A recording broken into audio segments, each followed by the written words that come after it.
Okay, so here is the Easter egg guide to zombies in Spaceland. So first off, you need to build the Seticom. There's a part here for the boombox.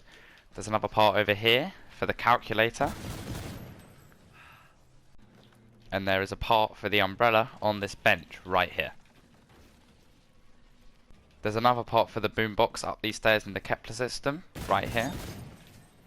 And if you come past the chromosphere trap on these benches over here, you will find a calculator sitting on the edge of these benches. Coming up to the polar peaks now, there's an umbrella spawn right on this table here. And if you come underground and head right down here, you'll see by racing stripes there's a moo box part right here. There's also an umbrella spawn right here. And finally, if you come to the astrocade, there is a calculator spawn on this bin right over here. So now you want to build the Seticom, and you have to come to David Hasselhoff's thing. So there's one location here in Journey into Space. There is a location here in Kepler system.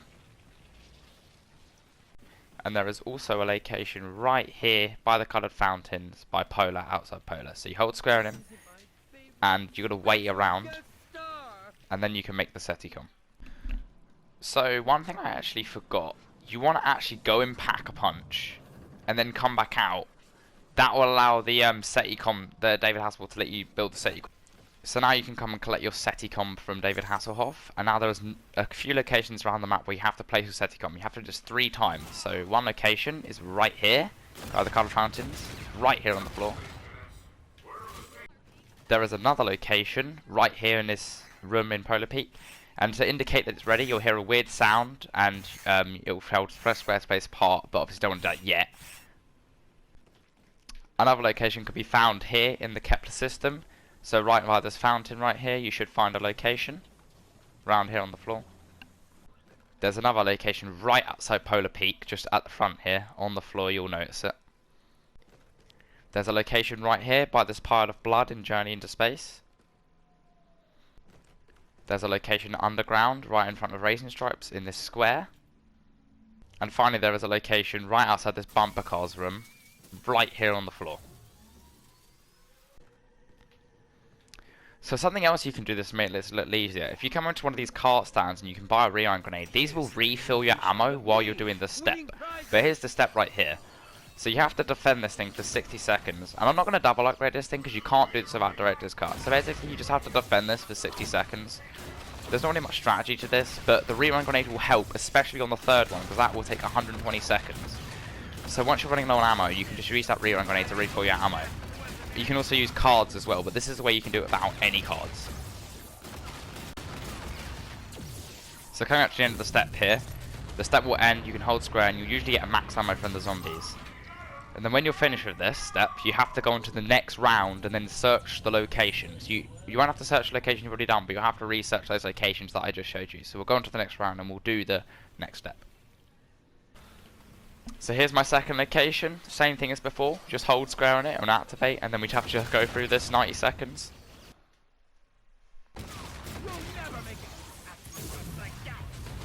So now the step's over, and we can pick up this max ammo, and we'll go on to the next round. So here is the third location, underground. Now you'd have to defend it like you have before. But if I run out of ammo, I can use that rerun grenade and refill it. So here I am about to run out of ammo, see I've only got like 8 shots left. But I can use this rerun grenade and all my ammo will come back. That's a very useful trick because I was going to run out of ammo then. So when you finish, you can, and wait those 2 rounds, you can come over here and pick up the speakers. And then you have to take them to spawn, so I'll just get to spawn and show you that. Right, so now we go into the boss fight. So before you do anything, I want you to place the speakers in this order. So Pack-a-Punch first, then Journey into Space, then Polar Peak, then Kepler. What this does is it makes it so they're always in the same order, the colours. They'll always be, so on my order, they'll be the same. So say you've got multiple players here, they'll have to hold square at the same time, but I am just one person, so I hold square. And as you can see, they'll always be in this order. So yellow, blue, green, red over there. You also probably want a wonder weapon to kill the alien, because the alien's quite hard to kill with normal guns. So it's Kepler, Journey, Pack-a-Punch, Polar. It's orders always, like these colour orders when we say, not the ones that it flashes, but so what was it? Kepler, Journey, Pack-a-Punch, Polar. And it's always like these colours that are shining in the sky, they're always the same. The ones that displays, it makes it much easier to remember the order. So you just have to do the step 2 more times. So I'm going to just do that now. So now you've done that, it will finish a step, and now it's going to start spawning a load of clowns. So you want to be very careful here. You probably want to start spamming the gun a lot.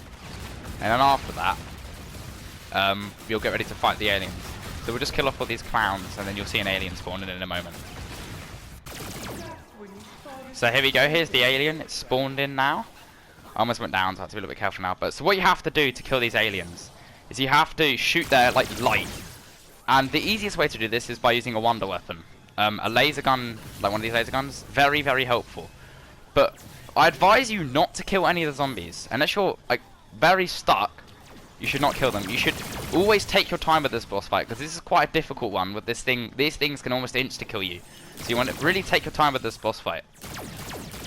And you want to take him down. And he's gonna have to go down 3 times. You'll have to hit him once when he's green, and hit him once when he's red, orange, red, and he'll go down. And you have to smash him in the back on one of his fuses. I'll show that now. Okay, yeah. He's now red. So now he's gone down, as you can see. So now we just have to shoot the floor a little bit and punch him in the back. He's gonna die. And when you do this, a zombie will drop a max ammo immediately. So go and pick that up, make things a bit easier. And you have to do that 2 more times. You'll have the knife on the 2nd time, but on the 3rd time, he will not need to be knifed. You'll just be able to shoot him and kill him instantly. So now he's dead. He'll drop his fuses.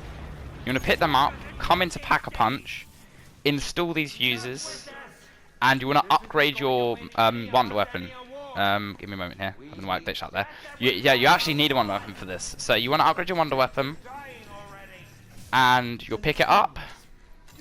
And now you have to shoot these like symbols on this thing. So shoot 1, 2, 2, 3, 4, and now you have to blow up this UFO. So I recommend you shoot those 4, so then you can like get that last one ready. So now it's just a matter of waiting until this thing comes over here. So I'll cut until that comes over here. Go bang. And it will hit the UFO and it will blow up in the sky.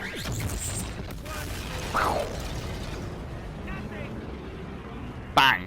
So it's blown up. And that is the end of the Easter egg.